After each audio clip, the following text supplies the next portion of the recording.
everybody, welcome to Tea and Backyard Gardening. My name is Justin, and it's a little chilly today. I think it's low to mid 50s. We're still about a month and a half from the last frost date. Heard the Farmer's Almanac. I believe today is the 7th or the 8th, depending on when I upload this video. Our last frost date is April the 20th, but that doesn't mean that we can't go ahead and get some work done. In fact, I've already got some seedlings started, and we're working on the garden out here. I've got some stuff that's still growing from last fall, and I've just planted some more stuff. But first thing I need to do today, I need to go up to the greenhouse and water some plants that I've got growing in there.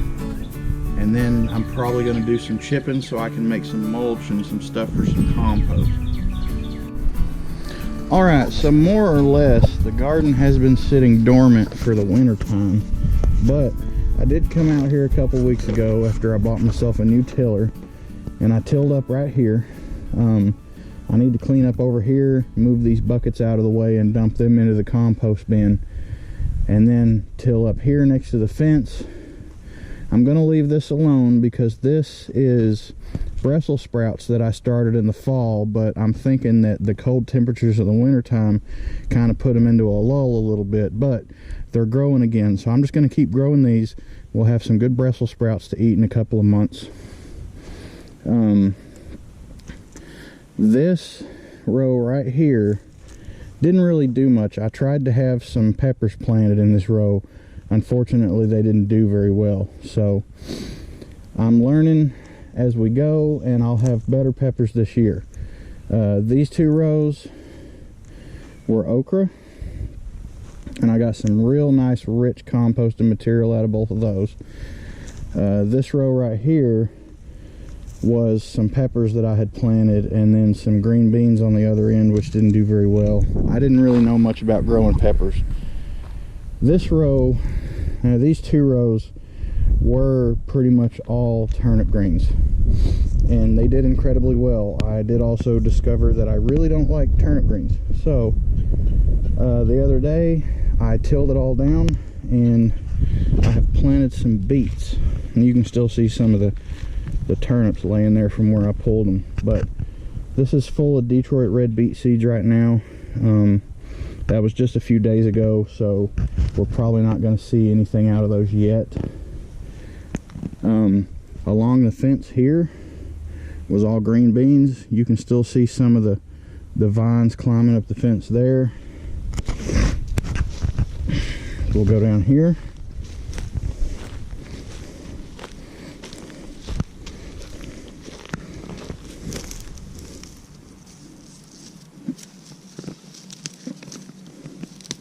Stubborn.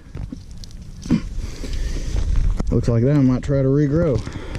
Alright, down here I had some hybrid steak tomatoes. Those did really well. Unfortunately, I planted them late, so we didn't get anything but green. Green is good. I love fried green for breakfast. Right here was corn, and the only reason that I grew corn is so that I could use it to compost. It's a really good compostable material. Over here we had peas. Once again, those were planted late, so we didn't get much off of those, but I've started more peas. Over here in this messy corner we had paste tomatoes in buckets, and I don't think I'm going to do tomatoes in buckets again this year. I don't think it gave them enough root space. So we're going to plant tomatoes in the ground and go from there. Buckets are going to be reserved for pepper plants. Pepper plants, 5-gallon buckets, more than enough for their roots. So the garden here that you're seeing, this is total, I'd say about 5,000 square feet. We've got another 480 or so square feet in the greenhouse, and of course I'm not including square feet in buckets. I can put those wherever I want. But here, let's get up close and personal with some Brussels sprouts plants. You can see we're starting to get some sprouts on these already, right there. So we're waiting on these to start growing up and up, but they're actually quite healthy, all things considered. I planted them back in August. Like I said, I think the cold stunted them a little bit, but they're coming back up. It's been a lot of work. Alright, so it may only be 50 degrees out, but it's warm in here and humid. But I have 6 different varieties of tomato plants started here, and there's some peas back here behind us. So what I need to do is just give these guys a little bit of water in here because they're getting kind of dry.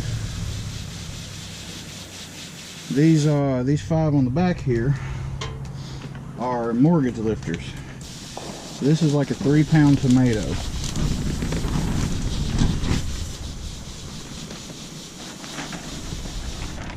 These ones in the middle, those are a hybrid steak sandwich tomato. You know, you'll probably get just slightly under a pound, maybe up to a pound of tomato on one of these. And these are Best Boy. These are determinate variety. These other 2 are indeterminates. Best Boy is almost like a 3rd or 4th generation hybrid that was developed because someone wanted something a little better than like an heirloom, so these will produce better, so they came out with the Better Boy. Well, someone decided that Better Boy wasn't quite good enough, so someone else, they bred up this hybrid Best Boy. Now it is a determinate, so everything's going to be one harvest and done, but I've got several different determinate or indeterminate varieties that I've planted as well. And I'll show you some more stuff when we get to my propagation area. But I'm going to water these real quick. And over here on the other side, I have another mixed variety of smaller tomatoes. And the ones in the very front, those are Super Sweet 100s. That is that's the type of tomato those are. It's a little tiny, very prolific cherry tomato, and those are indeterminate, I believe. Behind those, I've got another one called Cherry Falls, which is a similar grape tomato, but it is a determinate variety, so one harvest and done, which can be a good thing on those little tiny tomatoes. They produce so much, you get tired of them very quickly. I'm hoping this year that I'll be able to sell some. And then behind that, if I'm not mistaken, those are Roma tomatoes. That's a determinate variety of Roma tomato. That's your typical oblong quarter-pound tomato that you'll see in most farmers markets. I have a seedling tray of those started that are doing very well.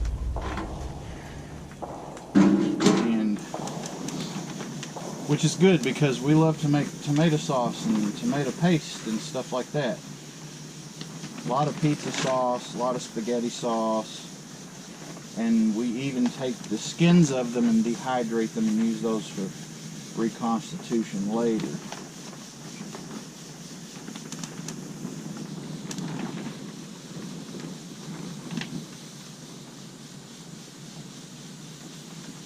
I'm really looking forward to this year. You know, I started these tomatoes at the end of February, and these haven't sprouted quite as tall as the ones that I've got indoors, but that's simply because it still gets pretty cool out here at night. However, I do have some sprouts, but just in case, you know, I have plenty more seeds. And tomatoes are one of those things, as long as you take care of them, you can guarantee that you'll have a good harvest. Alright, so that's kind of how my garden is shaping up this year. Like I said, it's a big work in progress, but I've got really high hopes for it, and I'm definitely motivated to get things going much better than I did last year. And I would love to hear your comments, your suggestions, any feedback that you might give me. I'm sure a lot of you are more experienced with gardening than I am. This is really only my 2nd year doing it on this scale. I've tried some little things here and there, but I never really had the space or the time to get real deep in it like I am now. But anyway, guys, thanks so much for watching my channel. This is the T in Backyard Gardening. Subscribe to the channel if you haven't already, and keep tuned to us, because I'm going to be uploading videos on a regular basis. This is one of the things that a lot of my friends and acquaintances have asked me to do, is to kind of video catalog my garden as it progresses for the year. And we're going to keep on doing this. I try to plant stuff year round. I always want to have something that I can go out and pick and munch on. That is the favorite thing that I do. Go out there, grab a cucumber off the vine, munch right into it. There's nothing better than a fresh garden picked vegetable. Once again, guys, this is the Tennessee Backyard Gardening Channel. My name is Justin. I appreciate you watching, and I'll see you next time.